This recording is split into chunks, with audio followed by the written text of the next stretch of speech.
Ta projekt je bil namenjen eni izmed ranljivih družbenih skupin, torej predstavnikom romske populacije, ki so se pač v večini udeležili tega usposabljanja, in sicer z namenom, da jih malček aktiviramo ali jim podamo neka znanja za delovanje na področju kulture.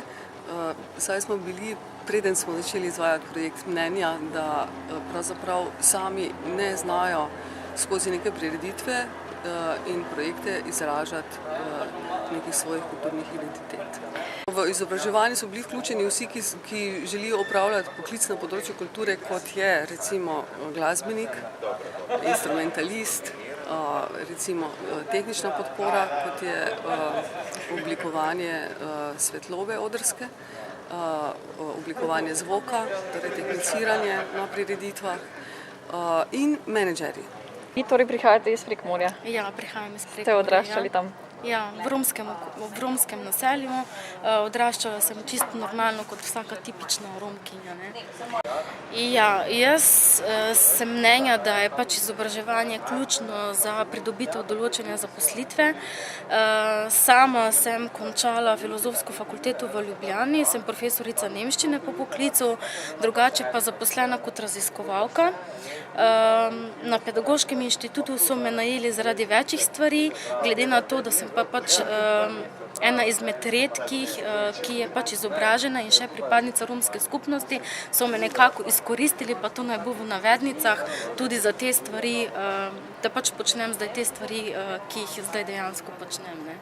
Trenutno sem nekje leto pa pol pač novinar za romsko oddajo in tudi novinar za Radio Romec, in glede na to pač izkušnje se pridobivajo vsak dan, tako lahko rečem, da bomo se vedno nekaj novega zraven naučili, lahko pa tudi rečem, da sem se kar nekaj naučil.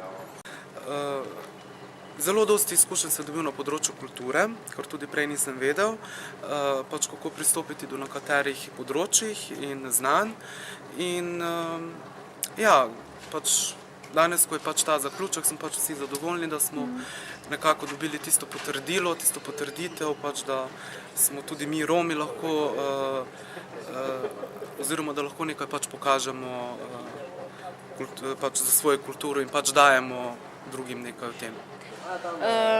Moram povedati, da se mi včasih zdi, da je pač izobraževanje Romov en večno začaran krog, iz katerega pač ni izhoda, ampak se počasi stanje izboljšuje. Vsakič, ko opazim kakšno malenkost, ki gre v pozitivno smer, sem izredno vesela. Tako da stanje na tem področju se izboljšuje. Velike razlike so med Prekmurjem in pa Dolenjsko, se pravi v Prekmurju so določene stvari zelo, oziroma dosti boljše kot na Dolenjskem. Govorim o tem, da pač ogromno ljudi oziroma Romov konča osnovno šolo, 80% se jih vpiše v srednjo šolo, trenutno pa imamo tudi 15 romskih študentov, ki prihajajo iz Prekmurja. Tako da razlike so, čeprav to ne rada poudarjam. So rezultati že vidni, že delajo? Vsekakor. Predvsem Romski akademski klub, ki je v času usposabljanja se šele ustanavljal, je zelo aktiven in dosega velike uspehe. Medtem so pridobili že svojo pisarno v Murski Soboti, torej prostore, v katerih bodo delovali, in se že prijavljajo na razpise.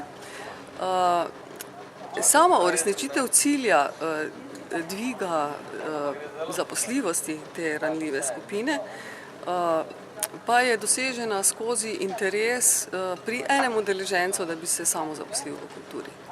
To je za nas, glede na izbrano populacijo, velik dosežek.